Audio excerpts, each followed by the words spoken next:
Coaches, Rick Stewart of All Access Coaching. I'm really excited to bring you this free video, and make sure you hit the subscribe and like button down below. And if you hit the like and subscribe button, you'll get notified when we upload new content. We're uploading 3 or 4 videos every week. Our base play coming off of this, just like everybody else, we're going to run sweep. We're going to run a version of buck sweep or our regular sweep play until they stop it or until they shift or move. We'll get to the pitch. I want to try to save all my buck lateral stuff for the next presentation, because that's pretty much solely what it is. So guys, I've got some videos with this. We'll show you our base play here. So this is our straight series sweep. If you guys look here, we'll be in a full right shade here from the tailback. So the tailback's going to treat the right guard as the center. You guys will notice whenever we snap the ball here, those guys are moving, and we're going to catch this thing hopefully in real B gap. So outside of that right guard on a full sprint. So in this situation, this is a cover call because we've got 2 guys in the gap. So our right guard and center, right guard's rule is the call. The center is going to take number 1 left of the call. Our inside tackle is responsible for the mic. Outside tackle is responsible for number 1. Right end's got number 2. Wing's got number 3. Blocking back's kicking the force player outside. I'm sorry, he's either kicking or pinning, depending on how he goes from there. So if he squeezes, going the outside shoulder, okay, if he runs outside, we'll kick him and we'll turn it into a power play. So here's some examples of 48. You guys can see right here, you can see how far over the tailback is. I know it's crazy, but we got the center with his head down. I just want you to see how far out he's catching that football on the move, full sprint, and he's giving a real good outside influence.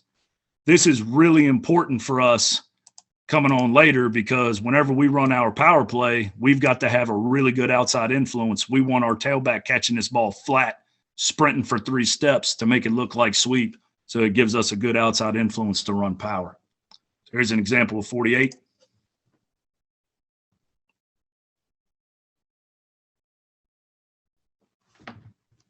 All right, good. Here's another example. It's just out of a different look here. This is our end over. We'll flip our left end over top, line him up on the line of scrimmage. Same thing. Here's 48. We really, just based on the formation, C gap, D gap, E gap should be really big for us because, again, we've got numbers to that side. So we really want to stress being able to hit that edge, being able to pin somebody, like I said before, getting that snap out in front. And so here, this is our power play. Like we talked about before, one of the things that's really important here is being able to get that good outside influence. Whenever our tailback catches this ball, we need the defensive end, we need the corner to feel threatened. So the way that we do that is with, one, the blocking scheme is going to be about the same. You're going to get downs. You're going to get a guy that's coming at you to either kick your opinion. But we also want to have that tailback. Now, he's probably a little bit flat right here, but we want him to really threaten this outside edge. Like you guys can see this defensive end really concerned over it. It's because it not only, like you said, does it help being able to hit the right angle and be able to be tight to the double team, but also be able to bend it back if they do overplay it. But it also does a good job here of making them fear that sweep so you can hit it up inside right there. Show it to you a few times. Flat for 3, plant the foot, get up vertical. What we've noticed by doing this, by getting that lead snap, our linebackers now are having to scrape and play more over the top and almost 2 gaps exchanged away. So if you get these guys running sideline to sideline, then a lot of times our tailbacks are actually hitting this play back behind if it's read correctly. If the mic goes flying over the top, our inside tackle, we really rep it all the time on kicking him out and hitting this thing back behind it. I've even seen our power play hit behind the wheel when the wheel's screaming over the top. Another example of 46.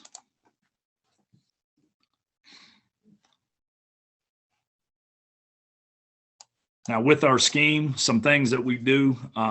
So this year, this kid right here, this right end was a dude, man. He was a stud. He was a real good down blocker for us. You'll notice we moved him there even though he had an ineligible number.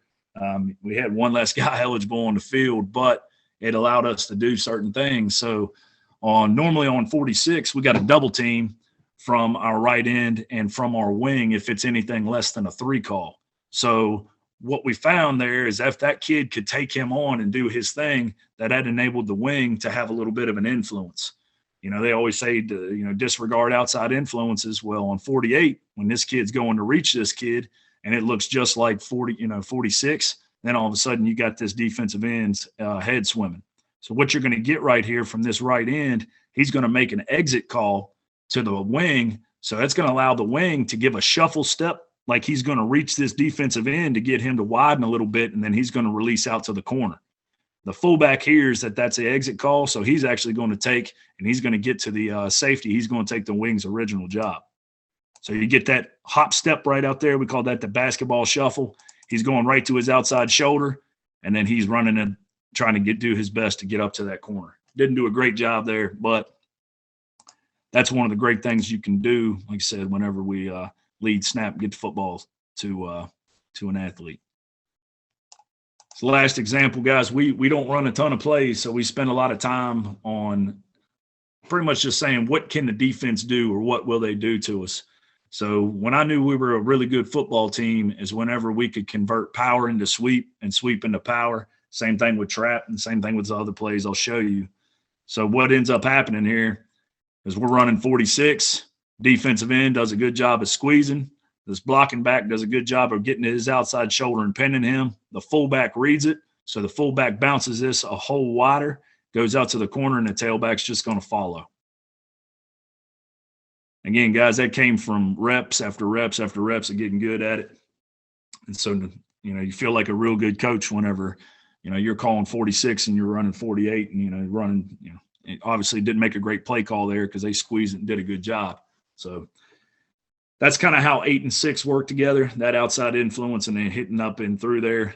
We've got the same thing to the weak side. I'll save the trap plays and stuff for buck lateral as best I can. Here coming the opposite way, this is our counter play. And again, because of that lead snap and the pressure that it puts on when they're running to catch this snap and running down, we found that it's given a lot harder time to the backs or to their backers to be able to, take that hard step that way and then get back for counter, obviously. We also screw with reads with our backfield. We'll get to that here after a bit. So here's 45. Here's our counter play off of it. Again, this isn't a great example here, but he's need to be catching this ball coming downhill hard. That first step should disguise what we're doing pretty well. Real quick, just going back to this, show you guys kind of our rules here. So same thing. What we'll do here is covered and uncovered. The covered man will take the call. Left guard and left end will double team if it's a 1-call week. Inside tackle's got number 1. Right end is cutting off number 2. What we'll do is we'll tell if they're both covered and we have to make a goal call, the blocking back will kick out. In this situation, because of their alignment, we're able to pull. So the right guard will have the kick out. First person head up to outside that left end. Blocking back's got the secondary kick out. Outside tackle's got the wheel. In this situation, we're going to double back to the mic. If we didn't want to do that, then I would make a flip call, which would flip the fullback back behind, and he would be responsible for the mic. But without that, obviously to the weak side, we're a number short, so we're going to double back to that mic. Again, if I wanted it, I'd just call flip. Fullback would take a step back behind. Tailback would go in front, and as soon as he clears, he would lead up through to that mic. Here's examples of 45. We get a lot of cutters, a lot of crawlers. I'm sure most of you guys do too. An example of 45.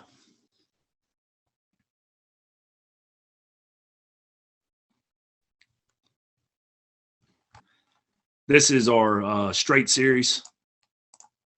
So straight, pretty simple. Catching the ball, getting downhill.